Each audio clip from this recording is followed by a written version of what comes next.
এক মা আমাকে ফোন করে বলছে আমার ছেলের বিয়ে হবে, আজকে আশীর্বাদ, শুক্তো করা যাবে? আমি বলি মা আমি তো বলতে পারবো না, আমি তো নিরামিষ, তবে শুক্তো করা যায় না। বাবা তুমি কীর্তন করো, তুমি করে বলছো শুক্তোতে তিতো আছে না, উচ্ছে আছে না, ওটা তো আমিষ, ওটা তো তিতো, তিতো যদি অপবিত্র, ওটা অসুচি, ওটা অশুভ, ওটা করা যায় না। শুক্তো কখন করে? শুক্তো করে কেউ মরে গেলে শ্রাদ্ধ বাড়িতে। আমার ছেলের বিয়ে একটা শুভ কাজ, আমি কি শুক্তো করব? হ্যাঁ, অসেতে জিনিস। তাহলে মা কি রান্না হচ্ছে? কেন মাংস হবে? মাংস শুভ, উচ্চে অশুভ। বাহ বাবা, তুমি সুন্দর সিদ্ধান্ত সাজিয়েছ।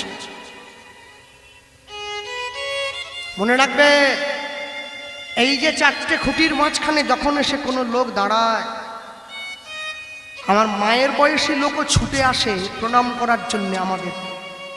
অন্য সময় তো করে না, এইখানে করে কেন? আমাকে